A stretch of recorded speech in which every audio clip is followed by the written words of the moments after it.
સુરત શહેરમાં ચોમાસા દરમિયાન તમામ ચોન વિસ્તારમાં ખાડી, મેનહોલ, ડ્રેનેજ, ઇનલેટ ચેમ્બરની સાફ સફાઈ કરવાની સૂચના અપાઈ. શહેરમાં 90% કામગીરી પૂર્ણ થઈ હોવાનો દાવો મેયરે કર્યો. મેયર દક્ષેશભાઈ માવાણી અને મ્યુનિસિપલ કમિશનર શાલિની અગ્રવાલની અધ્યક્ષતામાં તમામ ઝોનના વડાઓની બેઠક કરી હતી. સુરત શહેરમાં ચોમાસા દરમિયાન લોકોને કોઈપણ પ્રકારની હાલાકી ન પડે તે માટે સુરત મહાનગરપાલિકા દ્વારા પ્રી મોન્સૂન કામગીરી શરૂ કરવામાં આવી છે. મહાનગરપાલિકાની મુખ્ય કચેરી મુગલીસરાની નવી એનેક્સ બિલ્ડિંગ ખાતે મેયર દક્ષેશભાઈ માવાણી તથા મ્યુનિસિપલ કમિશનર શાલિની અગ્રવાલની અધ્યક્ષતામાં તમામ ઝોનના વડાઓ સાથે સમીક્ષા બેઠક યોજાઈ હતી. બેઠક દરમિયાન મેયર દક્ષેશભાઈ માવાણીએ દાવો કર્યો કે શહેરમાં ખાડી, મેઇન હોલ, ડ્રેનેજ અને ઇનલેટ ચેમ્બરની સફાઈ અંગે 90% કામ પૂર્ણ કરવામાં આવી ચૂક્યું છે. ચોમાસાની સિઝનમાં નાની મોટી મુશ્કેલીઓ ટાળવા માટે શહેરના તમામ ઝોન વિસ્તારોમાં સતત સફાઈ કામગીરી ચાલુ રાખવાની પણ સૂચના આપવામાં આવી છે.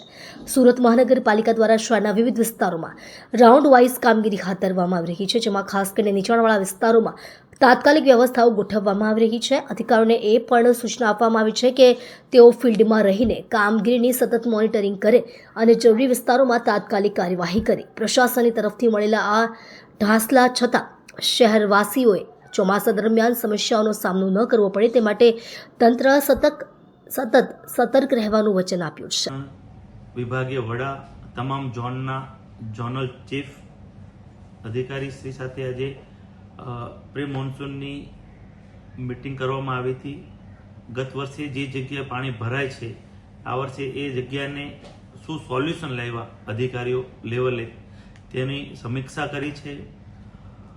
જે જગ્યાએ વોટર લોગિન થાય છે ત્યાં ઘણી જગ્યાએ અત્યારે રિચાર્જ બોરવેલ વેલ પણ કરવામાં આવ્યા છે.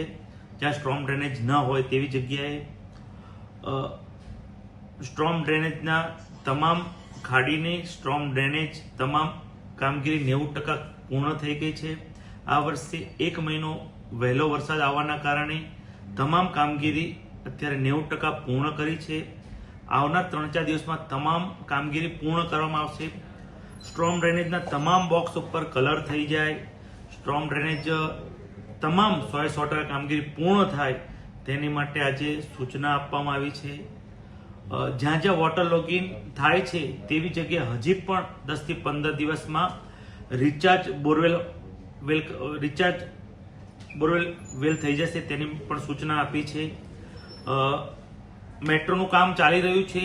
જ્યાં જ્યાં બેરીટેકમાં માટી હોય એ મેટ્રોના અધિકારી સાથે સંકલન કરી તેને માટીને પણ ઉઠાવી લેવામાં આવે. જ્યારે વરસાદ પડે ત્યારે તે માટી રોડ પર ન આવે તે માટે તમામ અધિકારીઓ, મેટ્રોના અધિકારી સંકલન કરી તેની કામગીરી પણ આવનાર 3-4 દિવસમાં પૂર્ણ કરવામાં આવશે.